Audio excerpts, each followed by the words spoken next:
There's something interesting about the human mind. You can adjust an awful lot of stuff.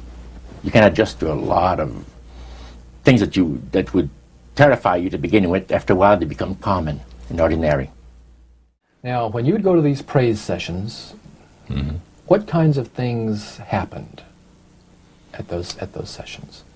Well, there's a lot of success stories. Positive mental attitude kinds of things? Well, yes, a lot of success stories. The masters has done this for me and that for me. I remember one lumber dealer, he had like half a dozen different operations in the province of Quebec, and everything that he touched seemed to turn to money. You know? And he was telling about it. And then there's this other person that was a clairvoyant that would work only for the wealthy people, only for the super wealthy. He says, I have the know-how, they have the means, let them pay. So he advised in business transactions. They would come to him and say, listen, I look at this deal that I might get, this factory or whatever it is, because this person was interested in industrial real estate, see. So the priest said, look, fellas, I'm not going to pressure you into anything, okay? But I want to show you what the spirits can do for a devoted servant. We went downstairs, not through the staircase that I thought the worship room of the gods, but at the other end of the building, went downstairs. And a number of times I'd gone there to the men's room and I heard these typewriters clicking like the dickens. Man, it's going. I said, why do we have a lot of people typing in there, in that room? Well, we went there that evening and he knocked and the man says, come on in. And there was all those typewriters moving along by themselves, typing at the speed that I'd never seen before. And not only that, the high priest says, I want to show you something clever. So he says, follow me. So we went around the table. There was like two long tables, and they had about 10 typewriters. And he says, now notice that the typewriter types to the right, then doesn't go back. It types back to the left. Isn't that something? I had never heard of things like that before. He said, the spirits are doing the work. And he introduced us to the man. And the man is a lawyer. And he said, how much money did you make last year? Oh, he says, it's in the 6 figures. You see? So this lawyer had a business in the building that housed the worship room. Oh, yeah. And he had a whole room full of typewriters. Yeah. And he put paper in there, and demons That's typed. all he did. Put paper in there. It was and what came out? What was it that came out? different briefs for court cases. And so he would sell these to people? Oh yeah, Okay. he had this service to the legal profession. And the high priest was the showing United States and Canada. So the high priest was showing you this to give you an idea about the kinds of blessings that you would That's receive? right. And he talked about three very unique services that I attended there that sit on my mind forever. One was entitled Christian Idolatry. Another one was entitled The Super Deception of a Glorious New Age, which actually applies to the New Age today. And this was 1946 that we're talking. And then the other one was Satan's Great General Council of the 1700s. And I must say the things that I heard there was an eye-opener. First of all, we'll go through the Great General Council. Okay. At the beginning of the 1700s, said the high priest, Satan and all his spirit counselors held a great general council with one purpose in mind. It was to prepare for the great industrial age that was soon to break upon the world. And Lucifer also foresaw another age that was to follow that, where tremendous scientific discoveries would be made by people, and we would enter a unique age that would change the way that everybody lives. It would also serve to usher in the end times and the close of the great controversy between the forces of good and evil. And the priest said that Lucifer had been studying the Bible. And he found in Daniel 12:4, where we are told about the time of the end, many shall run to and fro, knowledge shall be increased. Mm-hmm. He understood it to be that we're getting to that point. And he had, with all the spirit counselors, to change their modes of operation in order, to ensnare people. Mm-hmm. And they devised a way whereby people would disqualify themselves from being members of Christ's kingdom. And he was just very candid about this. Oh, yeah. Telling you and the rest of the group, 60 or 70 people there, the plans that close to 100 people. Lucifer had revealed to him. Mm-hmm. And by the time the council came to a close, they had three major policies that were going to be followed. First, they were to see to it that humans would be made to believe that Satan and his angels do not really exist. Because up to that time, you could walk down a street of Paris and you would have signs that would say where you have a soothsayer or a fortune teller of some type, and if you want to put a curse on someone, you could go and see this other old lady over there, the old witch. That's the way it goes. But now it had to change. Lucifer says we have to make sure that people, humans, get to believe that Satan and his angels do not really exist. Roger, that's interesting because a recent research study report that I read indicated that in a national survey, I believe it's over 75% of people do not really believe in a real tangible devil. Mm-hmm. But there is one. Oh, yeah. Now, the next thing, the three parts policy that they had adopted there, the second one was to find a way of being able to get total control of people's minds. And that would be done by taking hypnotism out of the realm of the occult and introduce it as a new science for the benefit of mankind.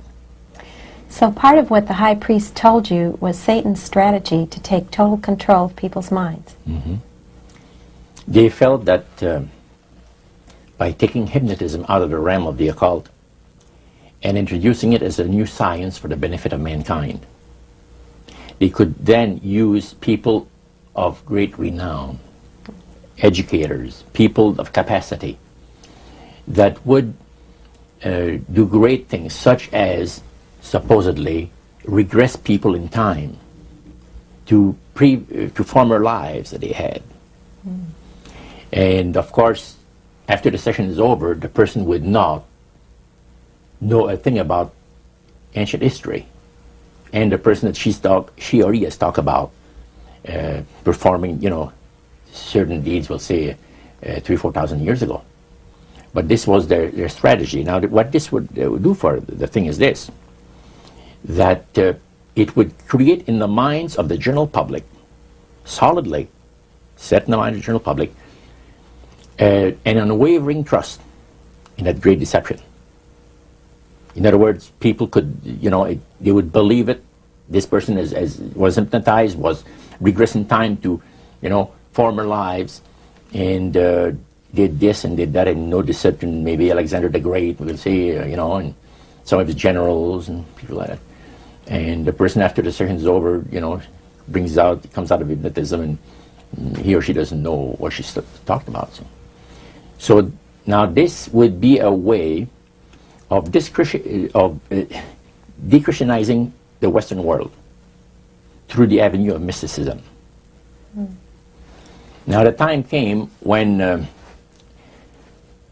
Lucifer decided that he had to choose a person to initiate this thing. And Franz Mesmer, which was an Austrian physician, was chosen. Because now, the priest told you all of this? Oh, yeah. Okay. Because he was most capable.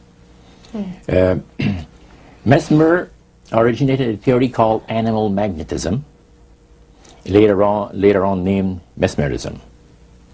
Mesmer was led by the spirits to believe, and this is what the priest said, was led by the spirits to believe that certain persons have a magnetic influence within themselves, so to speak, that would cause them to have great power over other persons, even to the point of placing them into a trance.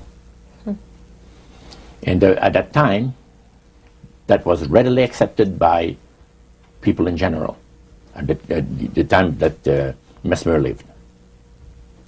So people realized, they said that some people got the capacity to put you into a trance. That's the way.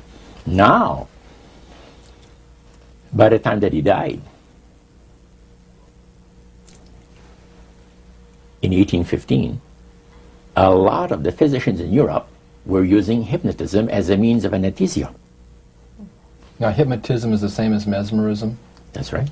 Okay. So mesmerism that's been developed to a higher degree of refinement.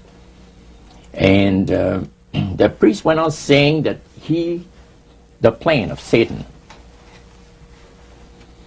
to deceive the human family this way, he says, is the most intriguing thing to his mind. And he went on saying how it was going to be brought about. He said that a fellow by the name of Darwin and another fellow by the name of Thomas Henry Huxley would be used by the spirits because in their childhood they had been hypnotized by medical doctors.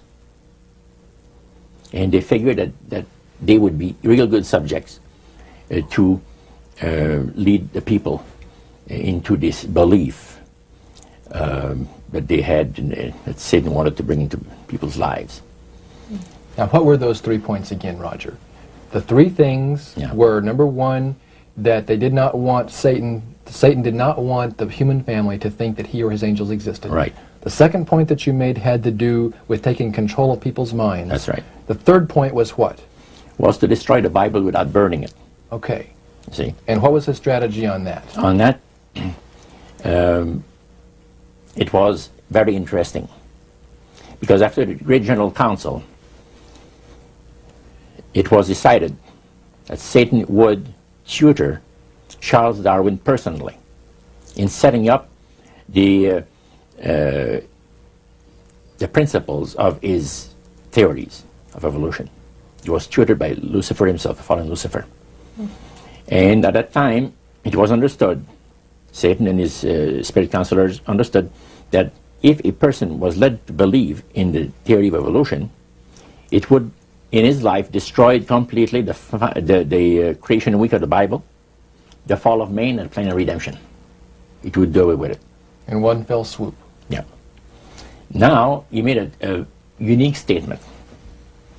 He said that according to the spirits, anyone that teaches a theory of evolution is considered to be a minister of a great religious system. See, they call it the religious system, the theory of evolution, because it is a system of schooling people and getting them to disqualify themselves from being members of Christ's kingdom. And he said that every teacher of that theory is recognized by the spirits as a person of great value and receives a very special unction from Satan himself, giving great power to induce spiritual blindness, to convince and convert. 3 capacities are given to those teachers of the theory. Then, that's not all. The priest says that Satan considers the teachers of the theory of evolution to be so valuable to him that in the sight of all the inhabitants of the galaxies, he assigns a retinue of bright, beautiful angels to follow that educator all the remainder of his life. And that in the sight of the inhabitants of the galaxies is the greatest honor that he can bestow upon his workers, upon mankind, and to, until the controversy is finished. Now, one of the things that really amazed me and shocked me and made me sick at heart is when the priests talk about Christian idolatry. What is Christian idolatry? The priest mentioned that word. Yeah. Tell us what he said, Roger. He said that Christian idolatry is the most grandiose or great deception that has ever been brought upon the human family, upon mankind. And he says, and he boasted that demon spirits are continually defiling Christian churches through the avenue of necromancy by using a form of spirit worship that involves hundreds of millions of Christians into idolatry without their being aware of it. Now, the priest says that this super deception is brought about in only one way: through the deceptive belief that man has an immortal soul that lives on after death. And he said that constitutes idolatry through necromancy. So he says there are hundreds of millions of Christians that are practicing idolatry. Well, they think they're glorifying God. See? Because they believe that the soul is immortal. Yeah. They may not be talking to the supposed spirits of the dead. Contrary to popular belief, necromancy does not consist of conjuring the spirits of the dead. The reason being that man is totally mortal and does not possess an immortal soul. People believe that the dead have entered into a higher state of existence than they had when they were alive. Also that they are in a position and have the capacity to help the living here on earth. See? Then he said, he says this is where things get really interesting. He said, according to the Great Master, a person does not have to supposedly call upon the spirits of the dead to receive help, you see, to be involved in necromancy. All he needs to do is to believe in life after death. Because he said, necromancy is the belief that man as a human being has an immortal soul. So anybody that believes that man has an immortal soul is involved in necromancy. It's that simple. That's the way he explained it.